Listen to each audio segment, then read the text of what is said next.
This is educational use only. Our group is allowing our instructor, Mr. Roldan Ardinas, to use this as an educational materials. So good day everyone, and we are the Group 2, and our assigned topics all about the global city. So definitions: Saskia Sassin 1991, the global city identified in four ways. First is scale equation for finance and specialized service firms, which have replaced manufacturing as the leading economic service. Second is site of production, including the production of innovation in leading industries. Third is highly concentrated command point in the organization of the world economy. Fourth is market for the products and innovation produced. So Saskia Sassin, she's the one aimed the term of global city. So global city is spatial. Global city is spatial because it occurs in physical space. Global city is spatial because what makes it move is the fact that it is based in place. So that's why huge businesses, for example, always consider space when they open up a business. Whenever you open a business venture, it's always about the location, the space and the location where you put your business can make or break your business. So therefore, globalization is spatial. So back to our main topic, what is global city? So a short definition of global city. A global city is an urban center that enjoys significant competitive advantages and that serve as a hub within a globalized economic system.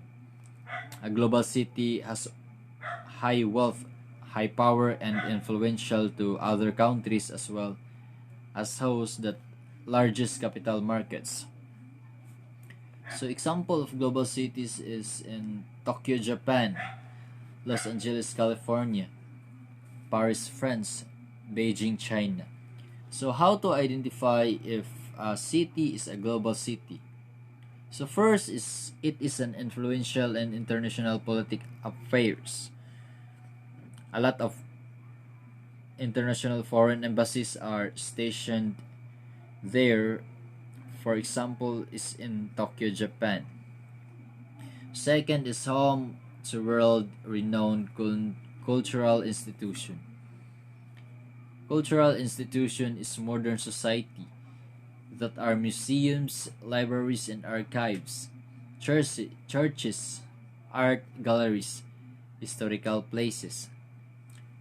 One example of this is in Beijing, global city, and it is known as the cultural institution, which is the forbidden city and the great wall of China.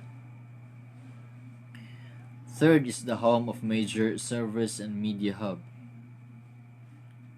The heart of powerful social media hubs are companies such as Facebook and Google, which controls our platform's globality. An example of this is in the Los Angeles, California, USA. This is the heart of the power of our social media. And the fourth is the home of major stocks exchange and indexes.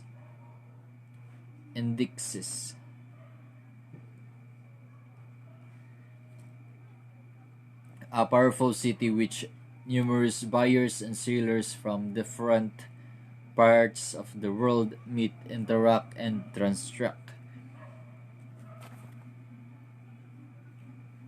New global cities have since arisen not only in financial center but also a producer of service that in global scope. It means na kaning mga city nga na high standard of living and they are the developed countries. Global city is like global north. Global city is a post-industrial. Manufacturing has been scattered across the national and global networks. Turn to landscape of consumption. Highly industrial man sila na city, dili na sila agricultural terms. Global cities are brain hub and center of knowledge economy.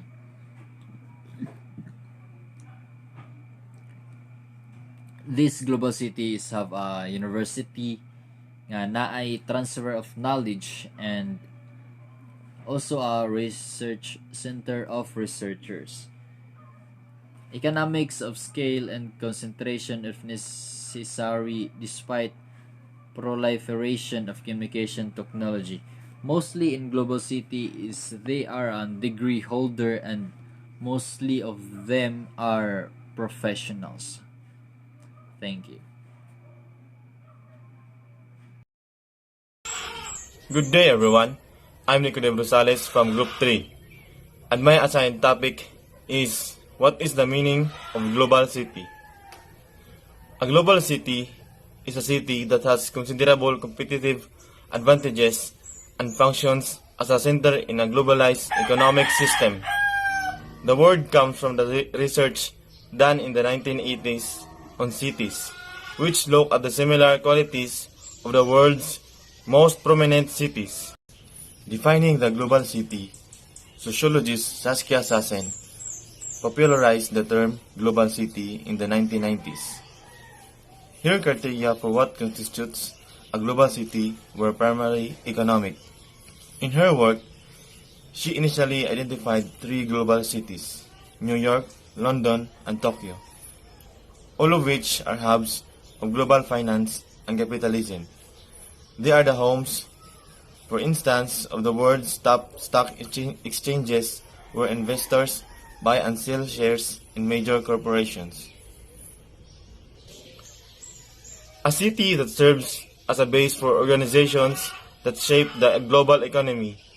The sociologist Saskia Sassen 2000 has defined a global city as complex organizational entity that concentrates the multiple resources needed for the management, coordination, specialized servicing, and governance of the global economic operation of firms and markets. A global city or world city are a concept which postulates that globalization can be broken down in terms of strategic geographic locales that see global process being created, facilitated, and enacted. The most complex of these entities is the global city, whereby the linkages binding a city that have a direct and tangible effect on global affairs through more than just socio-economic means. With influence in terms of culture or politics, the terminology of global city as opposed to megacity is thought to have been first coined by Saskia Sassen in reference to the London, New York, and Tokyo in her 1991 work, The Global City.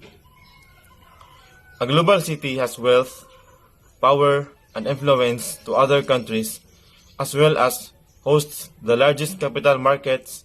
Moreover, a city that has wealthy multinational companies, good infrastructure, better economy, well-educated and diverse populations, and powerful organizations, as well as a good political structure that are linked to other parts of the world, like nowhere else is considered to be global.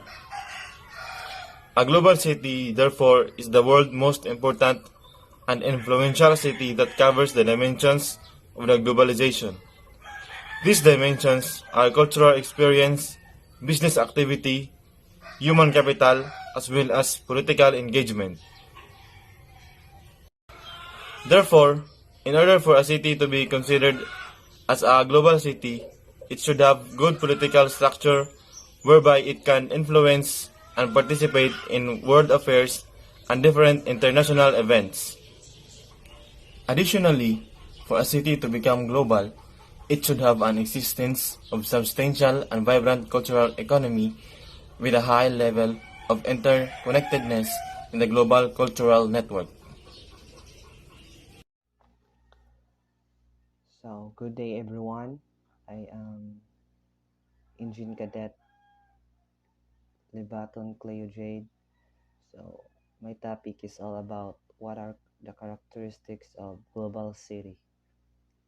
So, let's start. We all know that global city is an urban center that enjoys significant competitive advantages and that serves as a hub within a globalized economic system. So, characteristics of global city.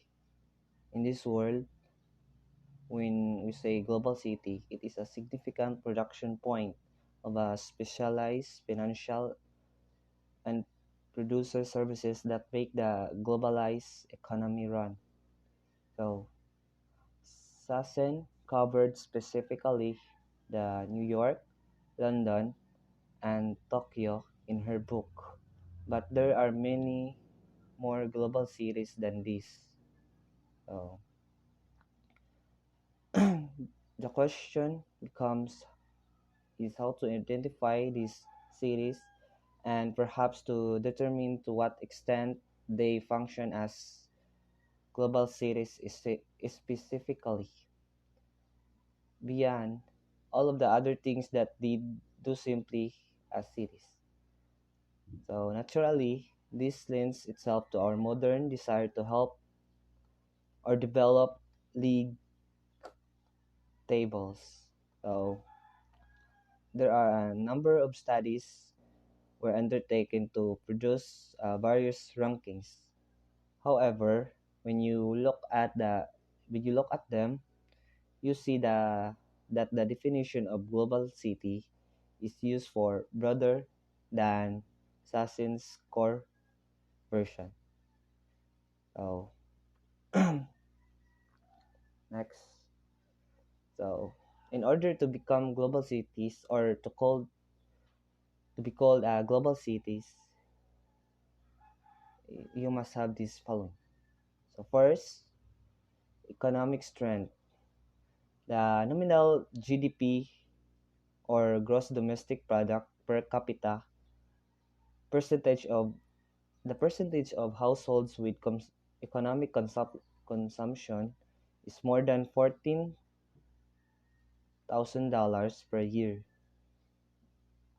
Real GDP growth rate as well as regional market integration.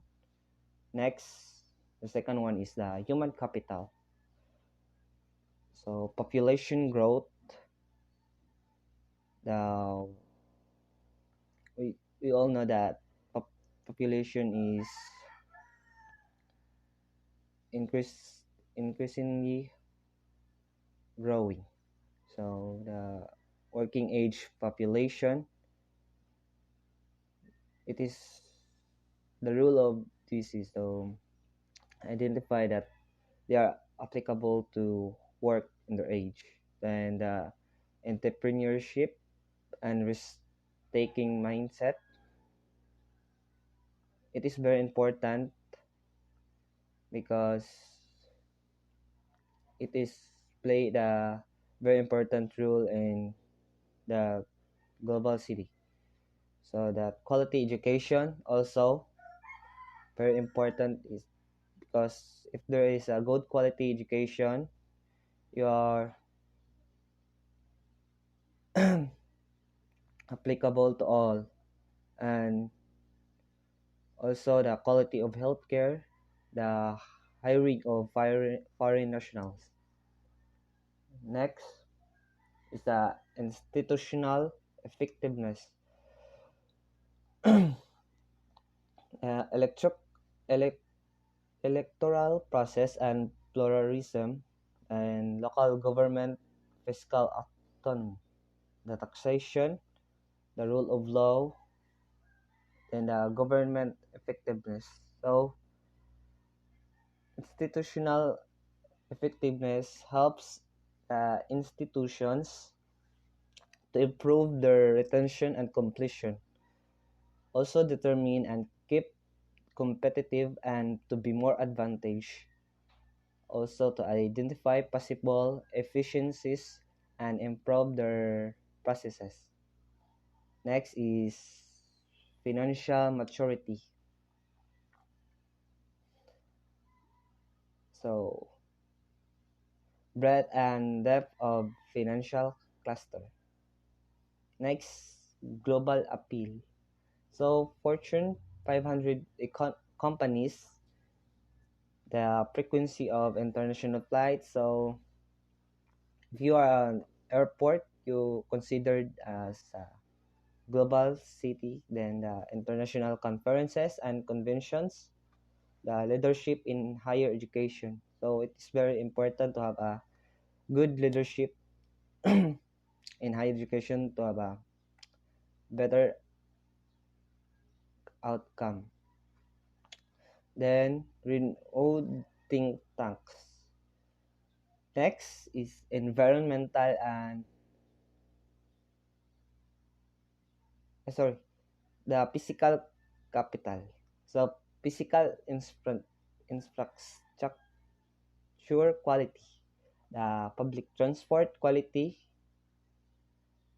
then the telecom or telecommunication quality. Next is the environment and natural hazards.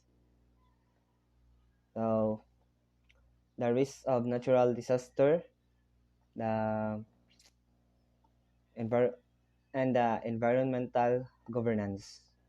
So it concerns itself with participatory arrangement, risk of natural, and target the sustainable in order to guarantee the welfare of resource users. It's very important to have a natural disaster, to have to know the risk and possible disaster. Then lastly, the social and cultural character. So it is a freedom of expression and human rights, the openness and diversity and awareness and potential acceptance. So openness and diversity is an awareness and potential acceptance of both similarities and differences in others. Also, the next is crime, the cultural vibrancy, that creating many attractive public gathering places and embracing diverse ethnic, religious, and cultural and racial groups. So that's all of my report. Thank you. Good day, everyone. I'm Engine Cadet Cyrus Vergara, and my topic is what is the examples of global city. So, global city, an urban center that enjoys significant competitive advantages and that serve as a hub within a globalized economic system. The term has its origins in research on cities carried out during the 1980s, which examined the common characteristics of the world's most important cities. So, however, with increased attention being paid to process of globalization during subsequent years, these world cities came to be known as global cities. In some formulations of the global city, this is such cities are seen as the building blocks of globalization. Simultaneously, these cities were becoming newly privileged sites of local politics within the context of a broader project to reconfigure state institutions. Early research on global cities concentrated on key urban centers such as London, New York City, and Tokyo. With time, however, research has been completed on emerging global cities outside of this triad, such as Amsterdam, Frankfurt, Houston, Los Angeles, Mexico, Paris, Sao Paulo, Sydney, and Zurich. Such cities are said to knit together to form a global city network, serving the requirements of transnational capital across broad swathes of territory. The rise of global cities has been linked with two globalization-related trends. First, the expansion of the role of transnational corporations or TNCs in global production patterns, and second, the decline of mass production along for these lines and the concomitant rise of the flexible production centered within urban areas.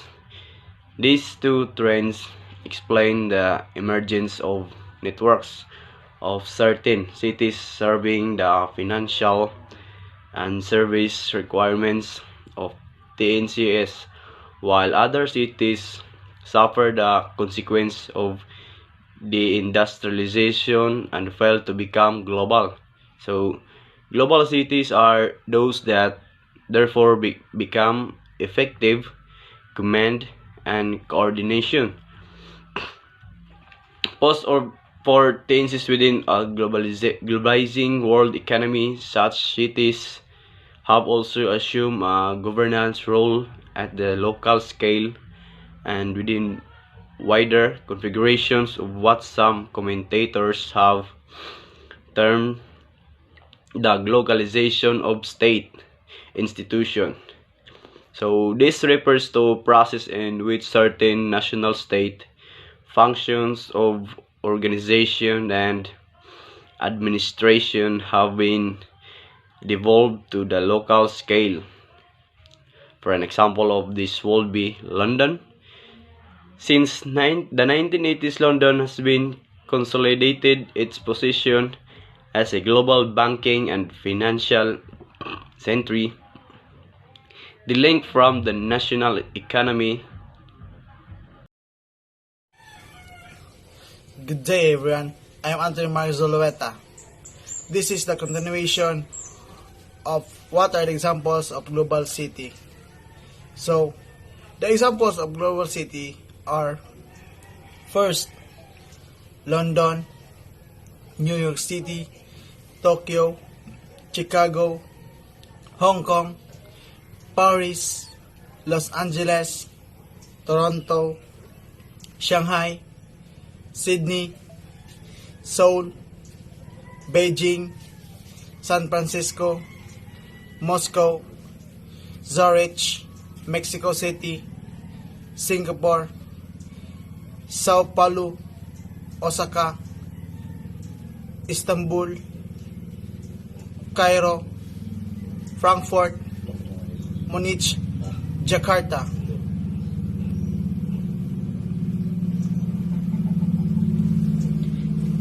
In examples of global city, how the major stocks exchange and indices influential in international political affairs, how world renowned cultural institution service a major media hub, large mass transit networks, home to a large international airports, having a prominent skyline.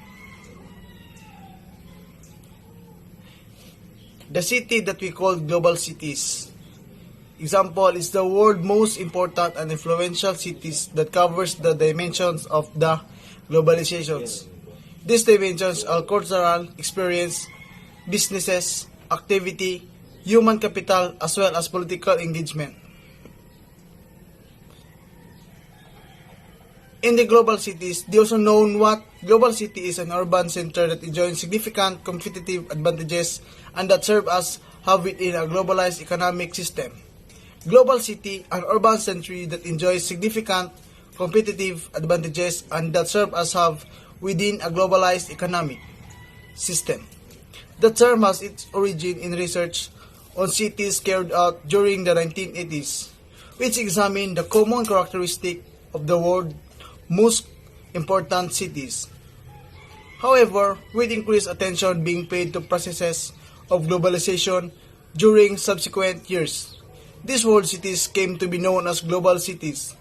Linked with the globalization was the idea of spatial reorganization and hypothesis that cities were becoming key within global networks of production, finance, and telecommunication. In some formulations of the global cities thesis, then, such as cities are seen as the building blocks of globalization. Simultaneously, these cities were becoming newly privileged sites of local politics within the context of a broader project to reconfigure states of institution. In global cities examples, historians have embraced the concept of globalization with recent inquiries into the networks of people, knowledge, trade, and culture that circulated the world from the medieval era onwards. Yet, urban scholars and work on some themes mostly failed to make connections beyond the limits of their chosen empire or region. This research network will be also known the task of putting urban back in the global processes between the modern era by running 4 workshops on the pre-modern cities in global context.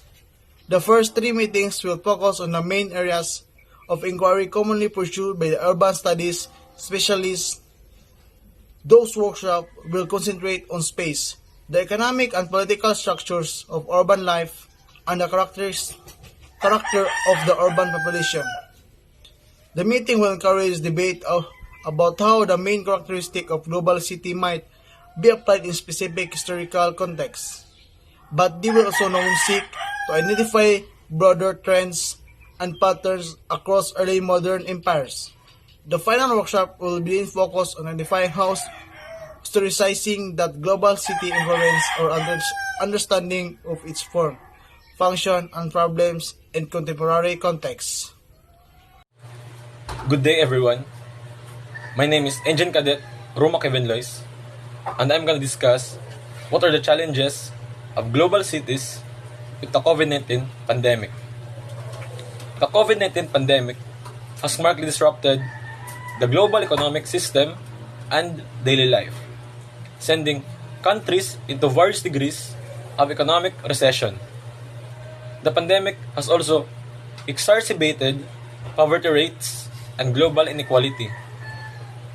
Half of low-income countries were already in economic turmoil and at high risk of debt distress before the pandemic, only to be overwhelmed by the economic contraction caused by both the pandemic and the health measures used to contain the virus, such as lockdowns, limit on movements, and etc. Due to COVID-19 pandemic, global cities are facing many challenges. These challenges include increasing cost of living, economic crisis, education crisis, funding availability, collapse of supply chains, and etc. The main challenges is that the lack of resources and infrastructure to deal with these problems. Education crisis. COVID-19 is also creating an education crisis.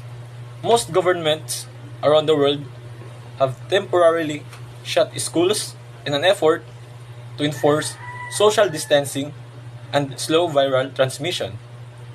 The UN Educational, Scientific and Cultural Organization, or UNESCO, estimate that 60% of the world's student population has been affected, with 1.19 billion learners out of school across 150 countries. Loss of access to education not only diminishes learning in the short term, but also increases long-term dropout rates and reduce future socioeconomic opportunities. The consequences of COVID-19 school closures are predicted to have a disproportionately negative impact on the most vulnerable and risk exacerbating existing global inequalities. Vulnerable children will have fewer opportunities to learn at home and face greater risk of exploitation.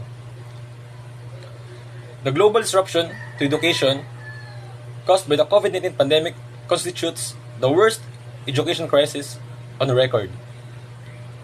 Most countries in the world closed schools, vocational training, and higher education institutions as part of their strategies to combat the pandemic. And nearly all the world's students have been affected. The costs have been immense.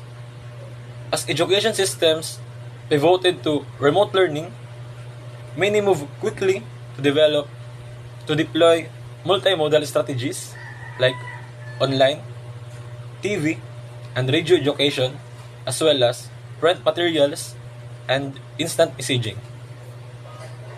However, access and quality of remote learning varied greatly, and so did access, with marginalized students often least likely to access decent remote learning opportunities. This crisis has in many ways widened pre-COVID gaps in education, which is why focusing on learning, recovery, and equity is crucial as children return to school. Funding availability, loss of revenue, and increasing debt levels limit governments' abilities to invest, impacting what is considered a public service, the ability to provide services, support for the social programs, and economic recovery. Financial institutions across the world are monitoring and dealing with the effects of the COVID-19 pandemic. They are working to understand the immediate challenges to society and economies, and the long-term impact on the interconnected financial system. They are using their expertise to help themselves and their customers to make good decisions in today's highly volatile operating environment. Collapse of supply chains. Global supply chains collapse, resulting in an inability to provide basic supplies, example, food and PPE, to cities, leading to empty shelves, wide price fluctuations, gouging, and resulting in an inefficient localization of supply chains, protectionism, and hoarding. The worldwide supply chain continues to be affected by challenges relating to COVID-19 pandemic, including delays and disruption. Organization needs to reimagine and manage their supply chain differently to ensure business continuity and growth for the future. Before the pandemic, cost reduction and productivity enhancement were driving supply chain process improvements, digitization, and investment. Those drivers remain important, but the unprecedented chaos caused by COVID threatened the competitive position, even the survival of many businesses that found they could no longer meet the customers' expectations. The existential crisis brought only by the pandemic has forced companies to shift the focus of innovation and restructuring efforts to ensuring business continuity by building resiliency and flexibility. Infrastructure. The COVID-19 pandemic has significantly impacted infrastructure development and the global economy. COVID-19 has served to highlight the critical nature of many infrastructure systems and services, both for maintaining economic and social activity and enabling responses to unexpected threats and challenges, but also being a potential source of vulnerability. Infrastructure-related budget shortfalls were already surprisingly large in some places before COVID-19 came knocking on the door. Funding is also limited by the lack of infrastructure means that many people are unable to access services such as education, healthcare, or housing. The lack of affordable housing has led to an increase in homelessness, especially among young people. This is due to the fact that there are no reliable sources of income, and therefore it is hard to find affordable housing.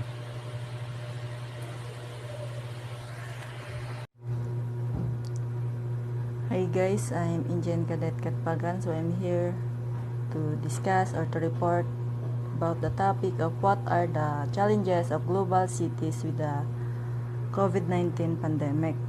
So first is increasing cost of living, domestic food supply chain disruption, and rising shipping costs driven by COVID-19 related restriction, currency depreciation, and export restriction imposed by some grain exporters have pushed the domestic food price upwards in many economies in the region. The adverse impact of climate change, catastrophic weather events, and various species infestation are also contributing to increasing prices of fruits, vegetables, dairy products, and other basic food items. So it means that this is one of the challenges of global cities during COVID-19 pandemic. So increasing cost of living, the COVID-19 pandemic caused a shock to the world economy, distributing supply chain and contributing to major delays in shipping. Labor shortage and surging consumer demand have only exacerbated this problem, with many items in short supply and the cost of shipping going up, prices are increasing. And also, as for the sudden price hike of almost everything, people had been suffering all over the world. Countries that belong in the third world, or those which are labeled as poor countries, especially we Filipinos struggling of these rising prices due to limitation of products because many establishments was closed and unlocking of goods and services to process. The basic cost of living expenses include housing, food, transportation, childcare, healthcare, and other necessities according to Economic Policy Institute. Cost of living expenses can vary from person to person because of factors like lifestyle and family size. Second is the pandemic exacerbates existing vulnerabilities. The pandemic makes the goal of eradicating hunger even more challenging in several ways.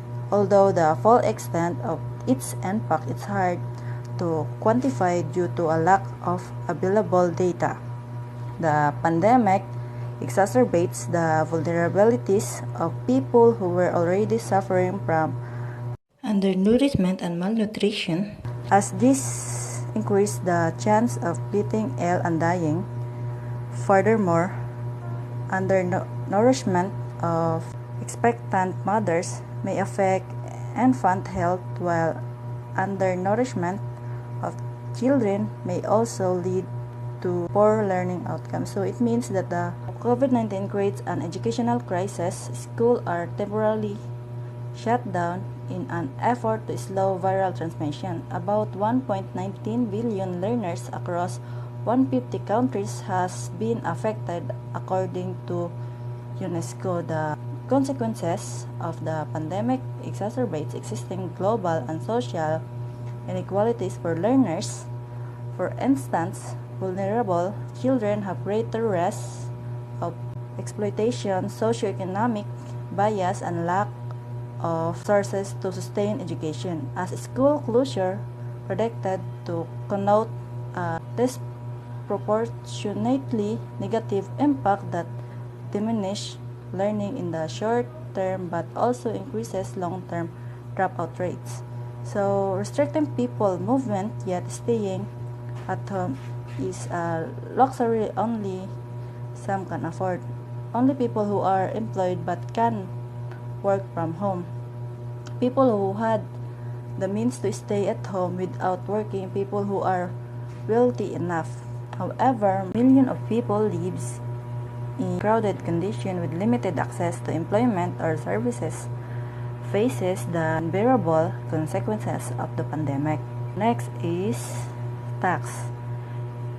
Changes in the scope, nature, or rates of taxes to cover the accumulated costs of the pandemic, reducing disposable income and saving, impacting investment, productivity, economic growth, innovation, and social unity. It means due to the pandemic, the progressive rates of taxation reduce the saving potential. This means a low level of investment, and lower investment rates have an absorbing or reducing effect on a country money-based growth.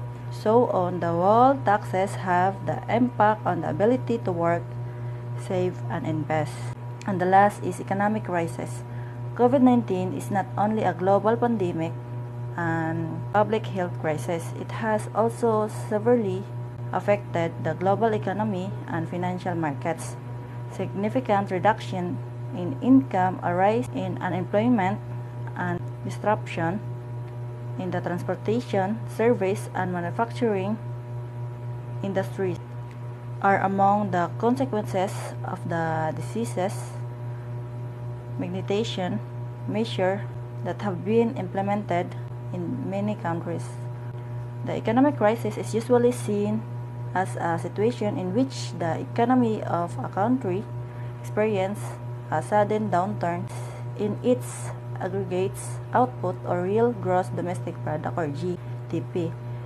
The infection has not only become a public health crisis but also affected the global economy. Significant economic impact has already occurred across the globe due to reduced productivity, loss of life, business closure, trade disruption, and dissemination of the tourism industry. And also, COVID-19 may be that wake-up call for leaders to intensify cooperation or epidemic preparedness and provide the necessary financing for international collective action. That's all. Thank you.